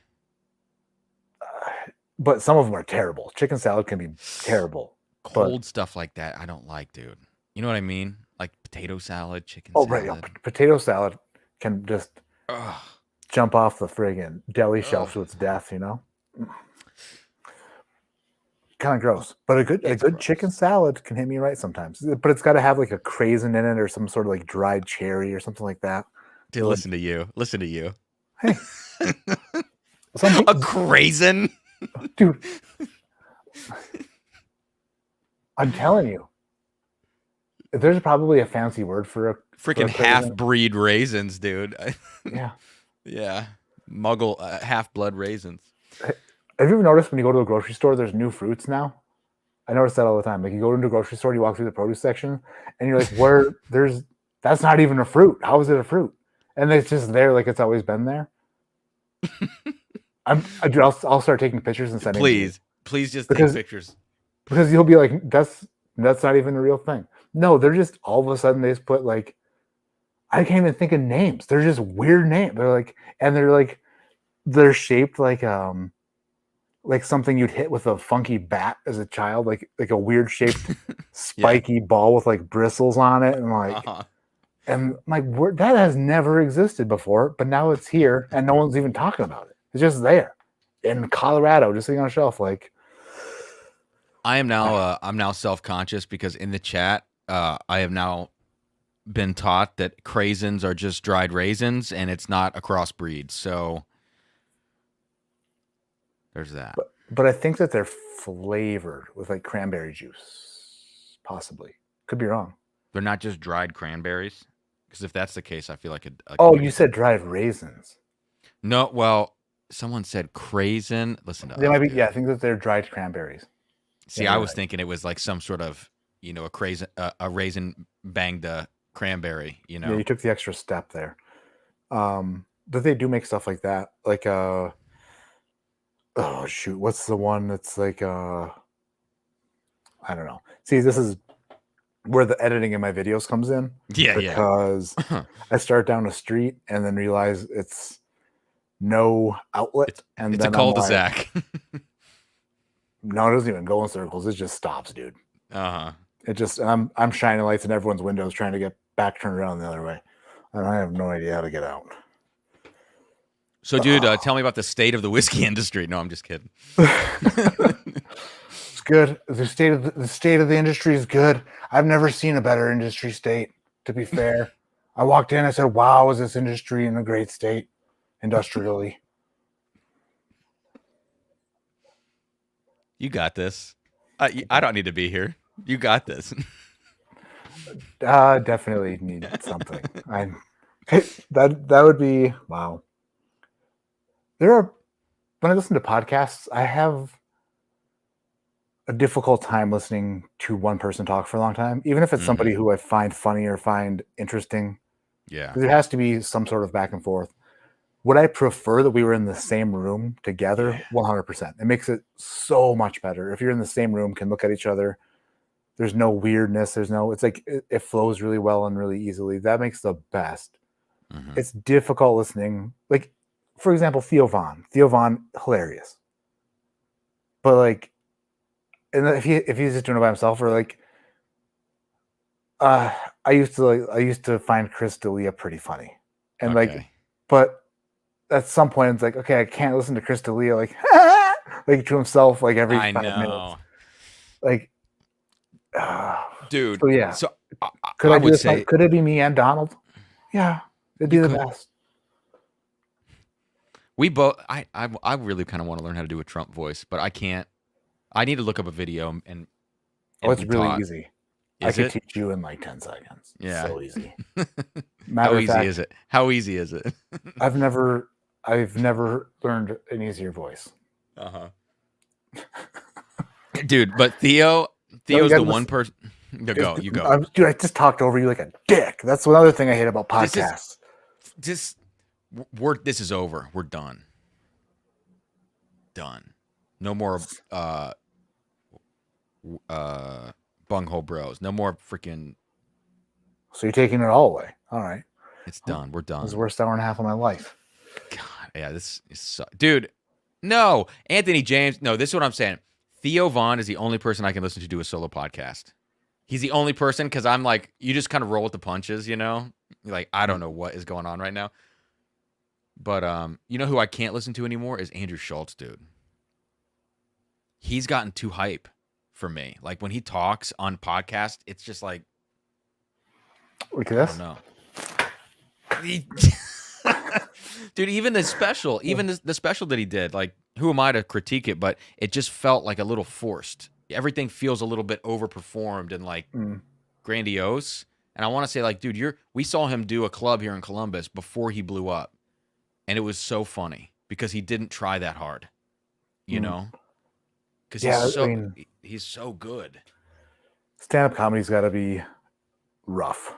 Yeah, real rough. So it's impossible to critique somebody who's right, literally up in front of. But geez, yeah, I don't know. It's also weird because like when Theo performs on stage, he's completely different than how he is like any other time. Like he over like emotes, and when he's like in his podcast or talking to anyone, we met him out front of the Improv in LA, and he was just like completely reserved like he normally is. And then on stage, he like paces a lot. And you're like, I didn't expect that, you know?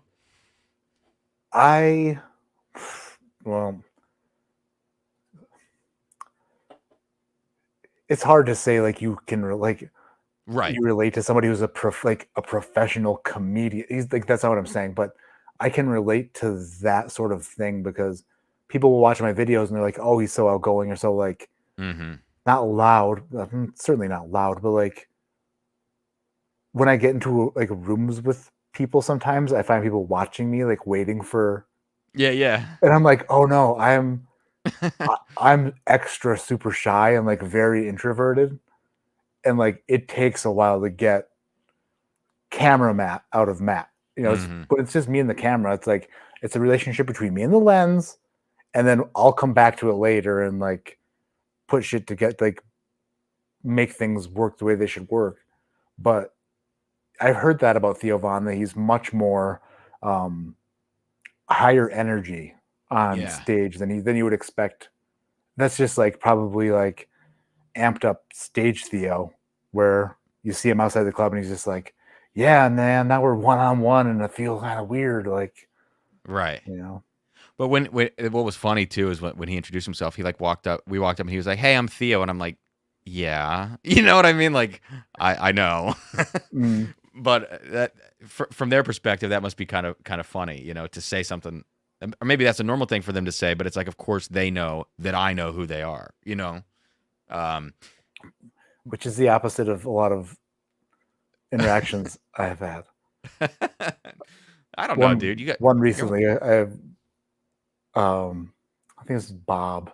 Bob, if you're watching, pretty different. And if your name is not Bob, it's even weirder. But I was in the grocery store the other day. I came home and I was like, babe, I'm totally famous. I got noticed in Rifle. It's a small town near Colorado. But I was just in the grocery store and I was pushing a cart and the dude just goes, Matt. And I'm like, immediately going through my image Rolodex in my head, like as fast as I possibly can, trying to match a name and face. I'm like, I can't do it. Like, who is it? Yeah. And he's like, hey. I'm like, still no. Still. It was really, and then I get extra awkward in those situations because I don't know what to say. But dude, like you're talking about, you kind of have your own thing on the camera. What's interesting is, you know, I'm on stage for a living, right? And sometimes I'm with an orchestra, and sometimes I'm with like 4 people, and sometimes I'm by myself. And I used to be by myself on stage a lot. And I don't know who this quote is from, and I don't even remember where I heard it from. But it's if you want to hide, find a stage. And I just love that because it's so true. It's like I get on stage in those instances, like when I'm playing solo shows, and I'm basically just wrestling with my own insecurities through music, you know? Right. And it's like, I don't know if you feel that way when you're talking to a camera. I know I do in my own way. It's different than being on stage talking to a lens, but like I have so many insecurities and I get on stage and it's just like a battle with myself, and it kind of makes me feel better, you know? Unless I really fuck up and then it makes me not feel so good. I don't know. No, it totally makes sense. Yeah, I mean, you're hiding in plain sight, kind of. That's right. The way. Sorry, when you were saying that, I was reading. Oh boy, someone's talking about favorite comedian. I think it's less pretentious not to assume you know their name right and introduce themselves. My brain cannot put that sentence together so that it works. There's some grammatical or syntax errors in that sentence, I think. But I think it's less pretentious not to assume. Right. Not to assume. So just say, I'm sorry, I don't remember your name. I think is who's Tom's their saying. name? Like the person in the grocery store, like you're talking about. Be like, I'm trying to figure out what perspective we're coming from. I am, wow. If my brain was wired with literal wires, there would be an electrical fire. I can't. I'm sorry, Tom. I'm sure whatever you said makes total sense, but not. Tom, yeah, messed that up, and unfortunately can't edit. Yeah, I got nothing. Oh, they're talking about Theo introducing himself, right? Oh yeah, that's something I like to introduce myself, because that's just how I can. Even if the funny thing is, when I introduce myself to somebody who I've already met, that's when it gets weird. It's okay. Yeah, I don't know. I think after a while, you just gotta, because that's gonna happen more and more. For you especially, man. I think you just say like, "I'm so sorry." Stop saying "for you especially." No. You have more subscribe. You know, you have a lot of people that watch your shit. Like you played with the Who. But I mean, in a very small capacity. But yeah, very small capacity. I bought half my subs. You heard it here first. Uh, On the SJ hour. No, I mean I've had it with, in music stuff. You go to conventions and stuff, and people come up and introduce themselves, and you're like, I say, I'm sorry, I just don't remember. You know what I mean? I don't remember. And we have met at a convention, and I might have been like 4 drinks deep, and all right. it's like I had no hope of knowing your name. If it's not there, it's just, but I can't imagine for somebody like really famous, Oh yeah, I mean, shoot. Like a Theo Vaughn, dude. How about this? Let's throw another piece of the puzzle in there. How about, let's say like somebody extremely famous who has all their shit together and like knows like, or somebody like very famous. No. Well, I was gonna a little bit more famous, but how about very famous and drunk all the time? Bert Kreischer. How many times does he reintroduce himself to people? He's like, oh, I had no idea. You're right. Like that was last night. We did what? Wow. Yeah. Okay. You drove the bus. Interesting. Really weird. Do you get to see comics a lot out there? No. The next I mean, I always want to, but it's funny because when there is a show that I can potentially go to, it's either when I want to see somebody, it's always just a smidge off. Like I will be in town the day after they were there, right? Or they're coming when I'm not gonna be here. But Mark Norman is coming to Grand Junction on my birthday, actually. Nice. Yeah, so I'm gonna wear my bodega. I'm gonna wear a bodega cat T-shirt. Yeah, and I don't know. Dude, he's great. He's so good live. Hells yeah, but I mean, I used to search when I was in Chicago. I'd love to go do stuff like that. But yeah, not so much. It's weird because everyone's always in Denver, but I'm 4 hours from Denver. It's not like an easy. Yeah, that's a long drive, dude. Just like dodging turkeys and friggin' mountains.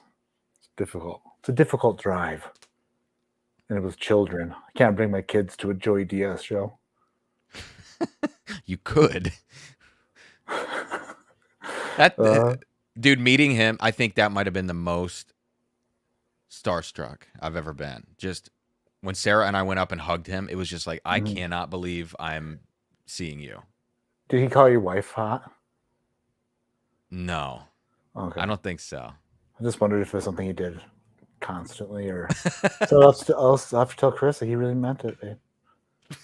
He's like, oh, it's gorgeous. Look at these two. I think it was like tits. Look at these tits. Oh man. Nate Bargatze. I'd love to see Nate Bargatze. Oh, Nate's my favorite. He's so good. I liked Nate Bargatze before anybody even knew who Nate Bargatze was. No, but it's kind of true. He had this old Madden joke like years ago. Like, did you ever hear that one? I don't think so. He's saying like how video games are getting like too realistic. Like he's playing Madden and he wants to play football, but it's like he's so stressed out and he wants to play football, and it's like he's playing like the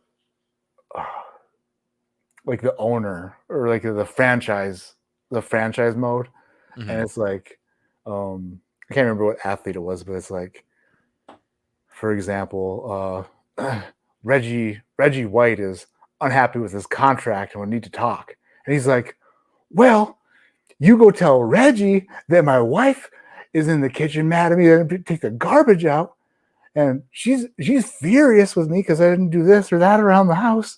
I'm just trying to play Madden to get away from my troubles. Tell Reggie to, like, I don't know. Wow, that was a terrible way to. It was really funny. Okay, let me just see. I had it in my head, the punchline, then it went away. But dude, I firmly believe that you could do comedy. I firmly believe that. I tried one time. Did you really? If you go on Patreon, can you search people's posts? Probably. I I think you tried can.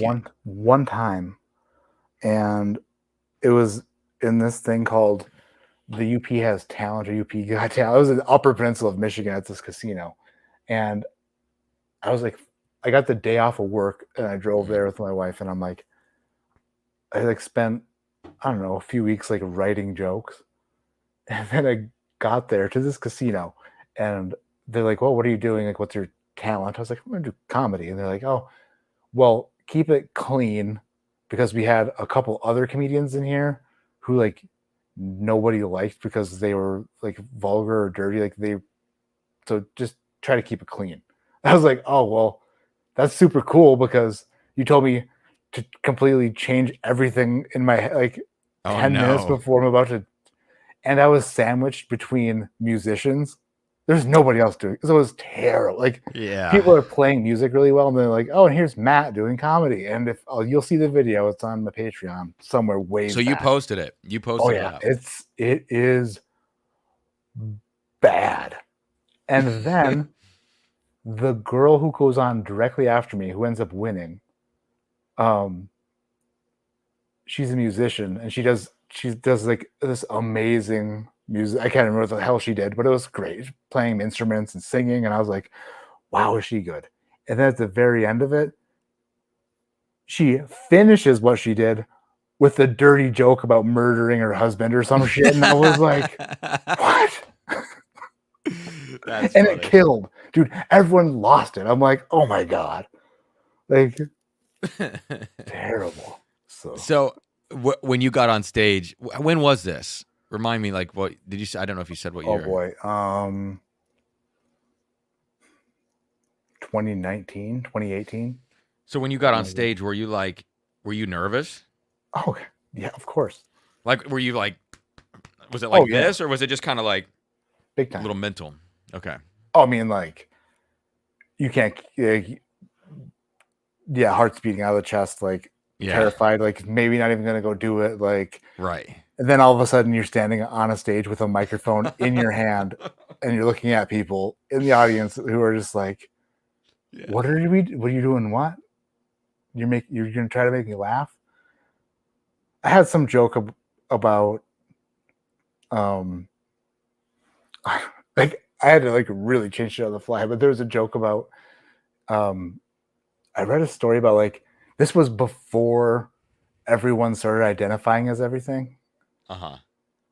and like I can't even really. It's to the point then when you could Right. joke about, but like now you can't. But it was literally like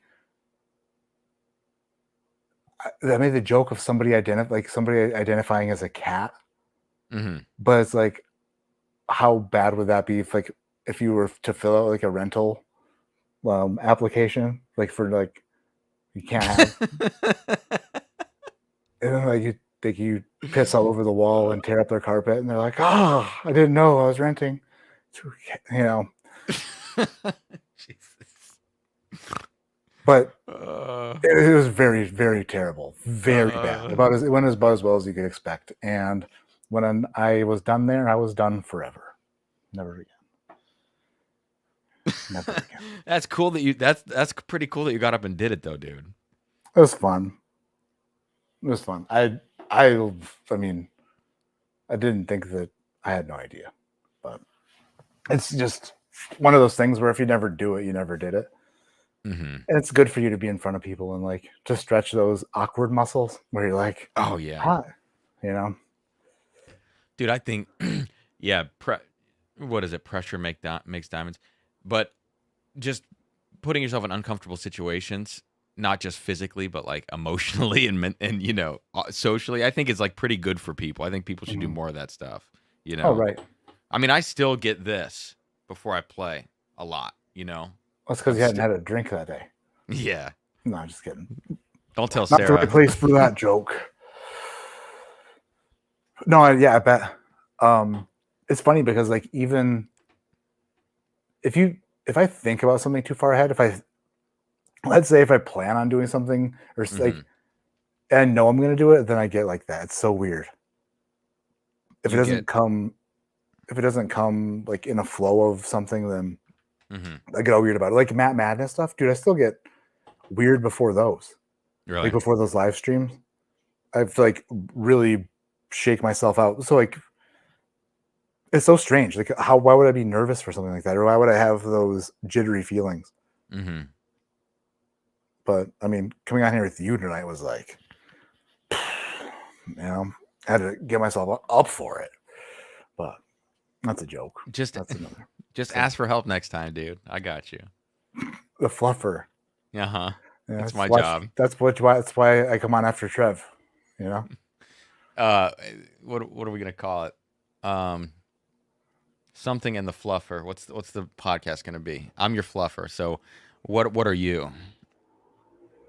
Whiskey King and his fluff. Well, the ideas have gotten worse. Much worse. Yeah, nothing to write home about. Dude, your eyes look better, by the way, they Bob don't. says. I mean, it's really hard to see. I'm looking at the computer like, look at my eyes. Idiot. They don't look that much better. They're pretty. Everybody looking at Matt. They're looking at. If you could, they're not great. Eyes. Carissa today, dude. She goes because she was working, and then she got home today. She's like laying in bed, and I walk in the bedroom. She's like, "Oh, oh God, your eyes look bad." She's like, she goes, "Your eyes," and I'm like, "Really? Yeah." I you know what? Weird, huh? I just noticed that. You'd think that would be uncomfortable or irritated, or I'd feel something. But like every few minutes, she'd look at me and be like, "I know." It's like it's a weird thing where you try. It's a weird thing in life, actually, where you try so hard for something. Mm-hmm. Like, let's say you like prepared the perfect meal, and then the person you prepared it for was late. It's like I spent the last however many months, like 13 months, like trying to better this, and then I'm finally to a place where I'm like, I'm somewhat comfortable in my own skin now, and then my skin is like, bitch. How about we have like, remember when you were a kid and you had eczema? Well, guess what? We're gonna go ahead and just unleash that shit on you. And I know you've never had it on your face before, but you don't need your face for anything, do you? Like, try so hard, and then it's just, well, your face. Like I always said, from here up before I was okay with, even though it was big and fat. But then, geez, I don't know. My dad just texted me, Cam and Matt straight from the bung hole. Who sent that? My dad. Prepping porter is actually hilarious. It's actually hilarious, Keith. Your dad was not in the delivery room, was he? What, my dad? Straight from the bunghole? Is that what he said? I don't think he knows how this thing works. That's you are wow. Someone skipped health class. Thrasher, cheers, boys. I just turned it on and it looked like you're in the same room. Love the JD podcast, man. It kind of does look like that a little bit on screen. Like we're sort of in the same room a little bit. Kind of. I could see that. But we're not. What if we both set up a backdrop behind us that like ran into, you know what I'm saying? And it looked like we were in the same room. Actually, it's a good idea. It's a good idea. Oh, you know what they do? They do, that's not it. Where the hell is it at? Settings, virtual background, brick wall. Oh. Let's see what happens there. That looks like pure shit, but let's see if it works. We are in the same room. We're out on the street right now. Actually, but then my body ends here. There would have to be, and there's still a dividing. What if we could reach out and touch each other virtually, dude? That's the wrong way. We still no. So the brick wall. Here, let me get down here. Hang on. Let me get prepping porter here. I'm prepping porter right now. I don't know what you're prepping me for. Hopefully something. Let's try one more. For HGTV, dude. Let's go. There is virtual background. Let's put ourselves in the living room. There it is. Now, see if I could flip my image so that the fireplaces were aligned, then we'd be talking. Dude, you suspiciously have a house that looks similar to mine. Weird, huh? Yeah. Oh, we can upload our own background? Oh, good God. But this like, could be very fun. Oh, is that blur? Oh. It looks like I'm in. It looks like an old school '80s movie or something. Like I'm, going somewhere. Reach out and touch Faith, says Keith. My sister's name is Faith. Keith, keep it PG, dude. I have a green screen. I don't. Matt, do you have siblings? I have an older brother. Yeah, he's the best. Does he still think that you're like 8 years old, like a little kid? I don't know. We've never talked about that. Because I can only see my sister as like being, like elementary school. I mean, I can't tell you how he feels. Why not, dude? Come on. You know what? Next time I see him, I'll ask him, "Do you still see me as your chubby little brother?" And he'd be like, "Yeah." He probably does. I'd imagine he does. But anyway, let's end this for the first and last time, for sure. Never doing this again. Damn. I tried and it didn't work. Next week will be between two drams with Matt and I don't know. Maybe bring in a heavy hitter. Maybe Jeremy Sayers is bored. Do it, dude. I love you. You make me do it, dude. Was that a dare? You double dare me? You dare me to reach out and get rejected? Look, dude, I care about my friends, and I care that you do what makes you happy with who makes you happy. Well, that's why I'm doing this with you, because it worked well. I think that we'll get through. We'll figure this out where there's like a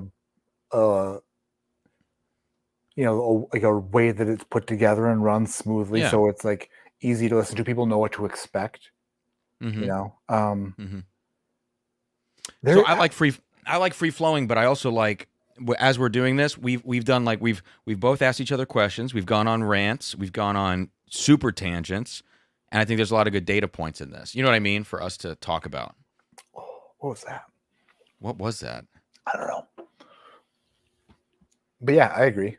I think I did way more talking tonight than I thought I would do. So maybe. Really? Oh yeah, I didn't shut up the entire time.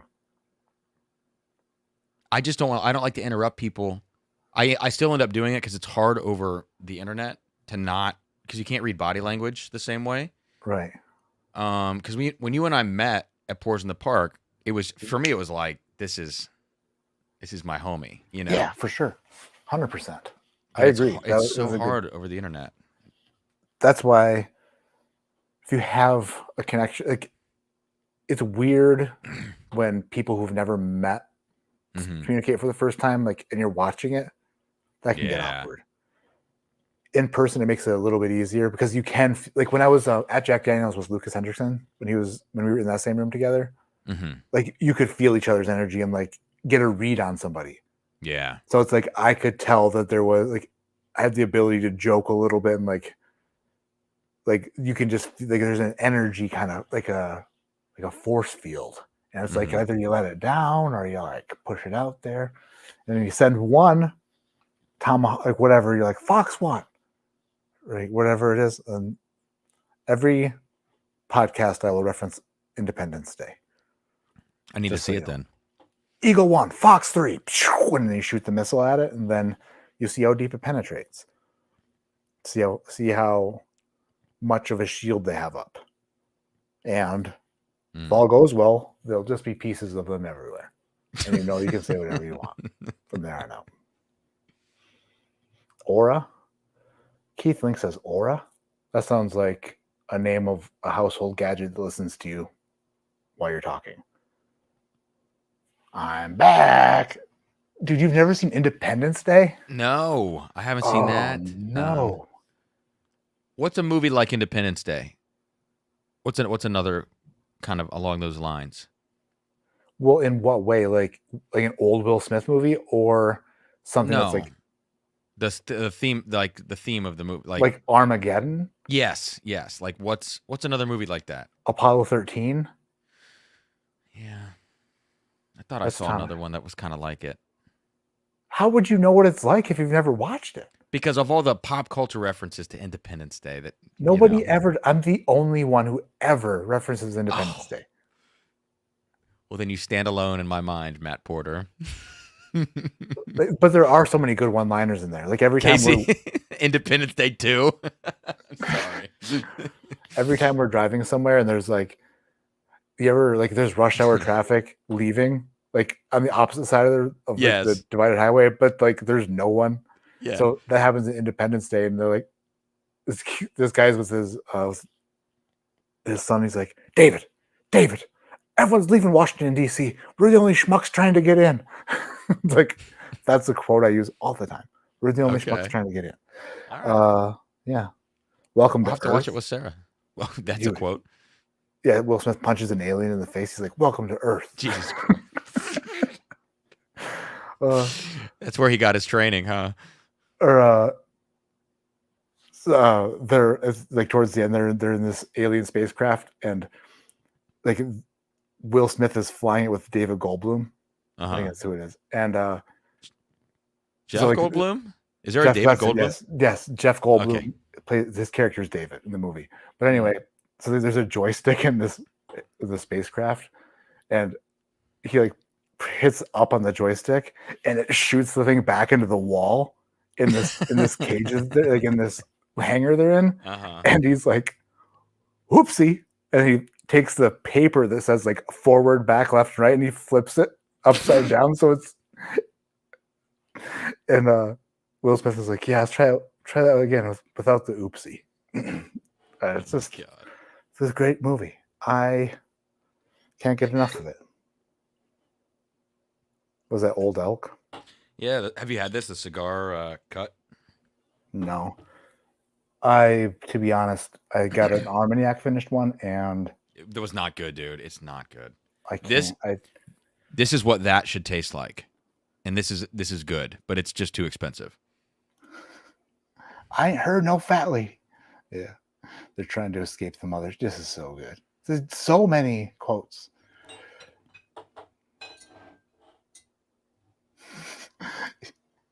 See, there's so many quotes that I don't even remember them all, but as soon as someone says them, you don't think they actually spent $20,000 on a hammer, $30,000 on a toilet seat. My actual favorite quote from a movie that has that sort of feel to it. Have you ever seen Contact? No. God, look at this. Oh, this man, Contact is such a good movie. Like, it's literally a good movie. But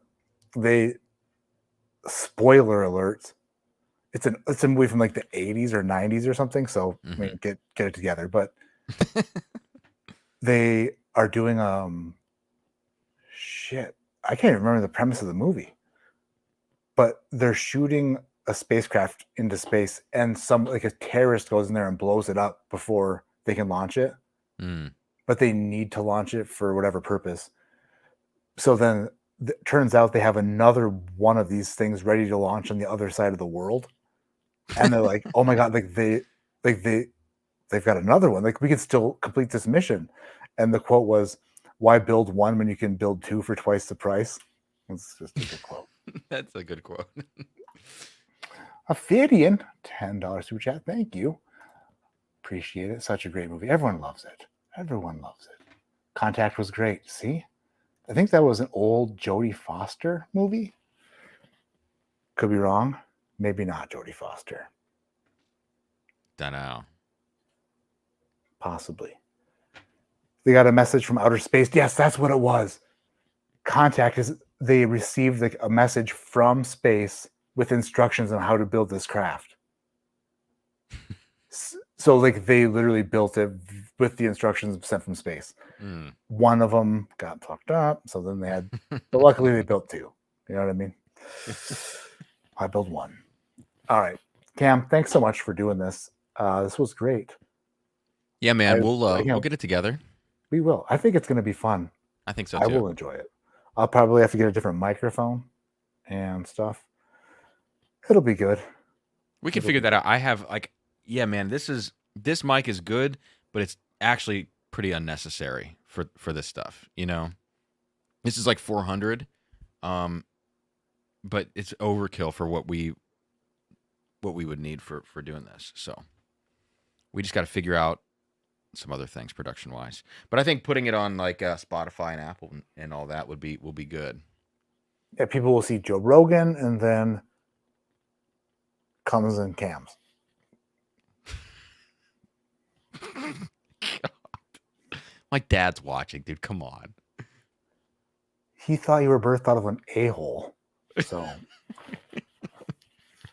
sorry, Mr. Dram. My mom shit me out. This is good. All right, Cam, we'll talk more later. Everyone, thank you for being here tonight for this. Like I said, Matt Madness Finals, June 9th. I don't know what I'm going to do for the live next Friday. Who knows? Maybe me and Cam will just rehash it again. No, dude. We're done. No, this is it. Maybe my eyes will spell shut and I won't have to worry about anything anymore. You're just never mind. Anyways.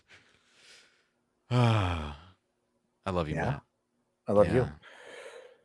Thank you for watching Between Two Drams. This was a conversation between two mans, Matt and Cam.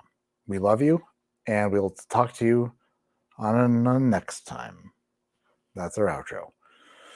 Don't steal it. That's gold. Goodbye. Good night. I love you all. See you next Friday. More videos coming this week. Cameron, actually, wait. Any more videos for you coming up this week? I hope. I hope so. I have time off, so I can actually do that. I have a Thomas Handy video I recorded like a month ago. I need to just edit the thing and put it out. But I also say it tastes like marijuana in there. I remember saying that. Little cannabis note. I said cannabis. I was trying to be fancy. I said this is like a sativa. Anyways. Well, the more you know. The more you know. Love you guys. Have a great night.